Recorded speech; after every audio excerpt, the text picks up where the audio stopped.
Good morning students. तो आज आपके पहले चैप्टर ज्योग्राफी से कुछ लेकर के आए हैं the earth in a solar system, अर्थात सौर मंडल में पृथ्वी। तो क्लास 6 ज्योग्राफी चैप्टर 1 मैं डॉक्टर के सिंह आप सभी के समक्ष पहले चैप्टर को लेकर के आया हूं। और फिर से शीर्षक को जान लें, पृथ्वी सौर मंडल में। तो पृथ्वी का स्वरूप कैसा होगा, जैसा कि आपने पहले पिक्चर में देखा कि पृथ्वी में रोटेशन और रिवॉल्यूशन दो तरीके की गतियां होती है। तो अब हम चैप्टर में धीरे धीरे समझेंगे कि ये गतियां किस प्रकार से होती है। कंटेंट, हम किन किन विषयों पर चर्चा करेंगे। तो सबसे पहले चर्चा करेंगे द सोलर सिस्टम पर, then the sun, then the planet, the earth, the moon, universe. तो इन सभी विषयों पर आज हम चर्चा करेंगे। सोलर सिस्टम सौर मंडल, सन अर्थात सूर्य, प्लैनेट ग्रह, अर्थ पृथ्वी, द मून जो हमारा सैटेलाइट है, चंद्रमा, और यूनिवर्स अंत में ब्रह्मांड। आप जानते हैं कि ब्रह्मांड अथाह है, जिसकी कोई अभी तक लिमिटेशन नहीं तय की गई है। ये कितना बड़ा है, अभी इस पर रिसर्च चल रहा है। The solar system, the sun, 8 planet, satellite and some other celestial bodies known as asteroid and meteoroid form the solar system। तो सोलर सिस्टम का निर्माण होता है सन के द्वारा, 8 ग्रहों के द्वारा, उपग्रहों के द्वारा, और कुछ जिसको हम क्षुद्र ग्रह कहते हैं, जो एस्टेरॉइड एंड मेटेरॉइड के रूप में होते हैं, उनके द्वारा सोलर सिस्टम का निर्माण होता है। We often call it a solar family with the sun as its head. अब आप ये भी जान लीजिए कि सूर्य सोलर सिस्टम का मुखिया होता है। अब आप पूछेंगे कि मुखिया, जैसे आपके घर में दादाजी, दादी जी या मम्मी जी, पापा जी कोई ना कोई मुख्य फैसले लेता है, तो उसे हम मुखिया कहते हैं। तो सन हमारे सोलर सिस्टम का मुखिया होता है, वो हेड ऑफ द फैमिली होता है।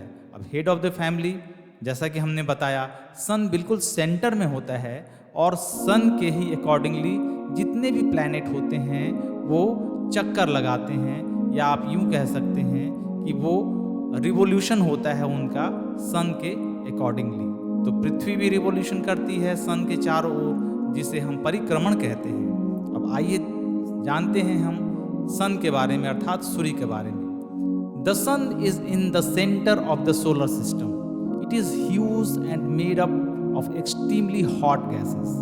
सन बना किससे होता है?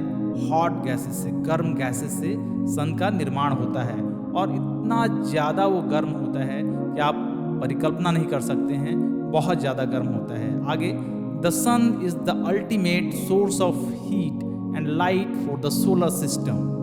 The sun is about 150 million kilometre from the earth. अब आप यहाँ पे देखेंगे कि सन हीट और लाइट का अल्टीमेट सोर्स है, बहुत बड़ा स्रोत है।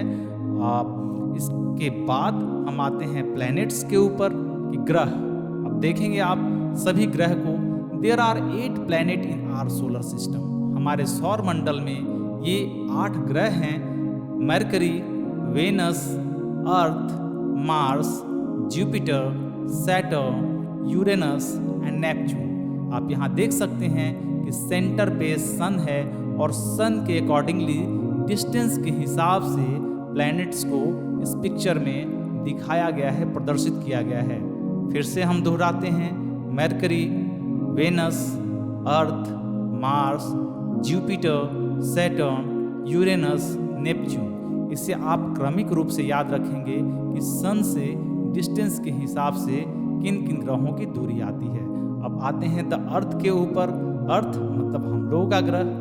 आप देखेंगे कि पीछे बैकग्राउंड में नीले रंग से इसका पूरा बैकग्राउंड इसलिए दिया गया है कि अर्थ देखने में ही नीला दिखाई पड़ता है आकाश से।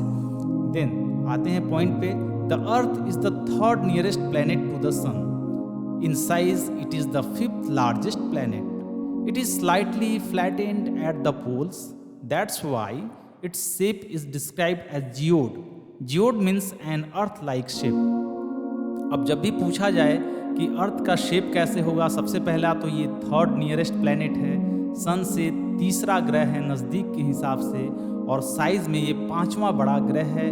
It is slightly flattened at the poles, मतलब नॉर्थ पोल और साउथ पोल पर थोड़ा सा ये फ्लैट है, मतलब थोड़ा सा बिल्कुल स्फेरिकल शेप में नहीं है, वहाँ पे थोड़ा सा दबा हुआ है, जैसे आप नारंगी का शेप देखते हैं उस तरीके से। अब उसके बाद हम आते हैं सोलर सिस्टम के बारे में जानते हैं। Condition favourable to support life are probably found only on the earth, मतलब अर्थ में जीवन होता है, या अर्थ को नीला ग्रह के क्यों कहते हैं, या इसे हम ब्लू प्लैनेट क्यों कहते हैं, इन सभी कारणों की वजह से। The earth is neither too hot not too cold, मतलब अर्थ इतना गर्म भी नहीं है सन की तरह और इतना ठंडा भी नहीं है नेपच्यून की तरह कि यहाँ पर रहा नहीं जा सके। बिल्कुल ह्यूमन बीइंग के लिए जो फेवरेबल वेदरिंग कंडीशन है वो यहाँ पे पाई जाती है। It has water and air which are very essential for our life survival. The air has life supporting gases like oxygen, so the earth is called a unique planet in the solar system. Earth बिल्कुल unique planet है, solar system में बिल्कुल अलग है, क्योंकि यहाँ पे life है, यहाँ पे वाटर है, और जो मेन गैस है ऑक्सीजन, जिसके थ्रू हम जिंदा रहते हैं, और ऑक्सीजन हमारे लिए बहुत ज़्यादा इसेंशियल है, लाइफ सपोर्टिंग सिस्टम है एक तरीके से ऑक्सीजन, वो यहाँ पर मौजूद है। हालांकि 21% मात्र होता है, लेकिन ये यहाँ पे मौजूद है, इसलिए हमारा सोलर सिस्टम में अर्थ एक बिल्कुल अनोखा ग्रह है, एक यूनिक प्लैनेट है, एक बिल्कुल डिफरेंट प्लैनेट है, सभी प्लैनेट से बिल्कुल अलग तरीके का प्लैनेट है हमारा अर्थ। इसके बाद आते हैं अपने सैटेलाइट द मून के बारे में। Our earth has only one satellite, that is the moon. It appears so big because it is nearer to our planet than other celestial bodies. It is about 3,84,400 kilometers away from us. The moon does not have condition favorable for life. It has neither water nor air. अब moon के बारे में सबसे बड़ी बात है कि अभी आपने सुना होगा कि चंद्रयान 1 भेजा गया खोज के लिए, चंद्रयान 2 भेजा गया, कुछ आंशिक रूप से सफलता मिली है हमें चंद्रमा के बारे में, यहाँ तक कि आपने देखा कि भारत से जो चंद्रयान 2 भेजा गया था वो साउदर्न उसके हेमिस्फीयर पर भेजा गया था, मतलब दक्षिणी हिस्से पे, जो अभी तक किसी भी विश्व के किसी भी एजेंसी ने उसके दक्षिणी हिस्से पर अभी तक नहीं भेजा है। तो ये एक मात्र सैटेलाइट है अर्थ का। देन हम आते हैं यूनिवर्स के बारे में। अ Galaxy is a huge system of billions of stars and clouds of dust and gases. There are millions of such galaxies that make the universe. It is difficult to imagine how big the universe is. Scientists are still trying to find out more and more about it. We are not certain about its size, but we know that all of us, you and I, belong to this universe. आप जानते हैं कि हम आप सभी इस ब्रह्मांड से बिलोंग करते हैं। वैज्ञानिक खोज चल रही है कि इसका साइज़ कितना है, इसका डिस्टेंस कितना है।